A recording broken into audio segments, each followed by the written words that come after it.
കേന്ദ്രം പദ്ധതിയുടെ ഭാഗമായിട്ടുള്ള പ്രദർശന വിപണിയിലാണ് നമ്മളിപ്പോൾ നിൽക്കുന്നത്. അപ്പോൾ അതിനെപ്പറ്റിയുള്ള കൂടുതൽ കാര്യങ്ങൾ നമുക്ക് ഇവിടുത്തെ ചേച്ചിയെടുത്ത് ചോദിക്കാം. ചേച്ചി, എന്താണ് ഇതുകൊണ്ട് ഉദ്ദേശിക്കുന്നത്? ഇത് എൻ്റെ പേര് അജിത എന്നാണ്. അപ്പോൾ ഈ വാസ്തുവിദ്യാ ഗുരുകുലം കേരള സർക്കാർ സാംസ്കാരിക കാര്യവകുപ്പും വാസ്തുവിദ്യാ ഗുരുകുലം കൂടി ഉണ്ടാക്കുന്ന ഒരു പ്രദർശന വിപണി ഇതാണിത്.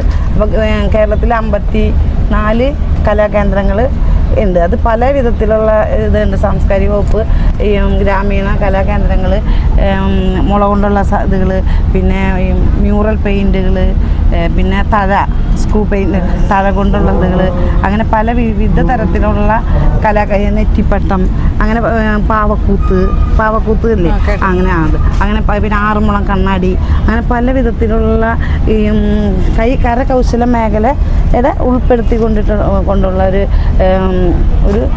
കൂട്ടായ്മ, കരകൗശല വസ്തുക്കളെ പ്രദർശിപ്പിക്കാനുള്ളൊരു കൂട്ടായ്മ.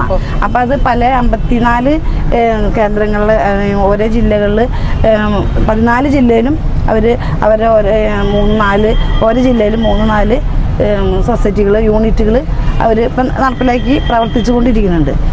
അതിലിപ്പോൾ പല വിധത്തിലുള്ള വൈഭവ തരത്തിലുള്ള കാള, കൊല്ലം ജില്ലയിലാണ് കാള, കൊമ്പ്, ഇങ്ങനെ അതുപോലെ തന്നെ പിന്നെ പല ആറുമുളയാണെങ്കിൽ ആറുമുള കണ്ണാടി, ആറുമുളയിൽ മാത്രം ഉണ്ടാക്കുന്ന ഒരു സംഭവമാണ് ആറുമുള കണ്ണാടി. അതിവിടെ ഉണ്ടോ? അതിവിടെ ഉണ്ട്.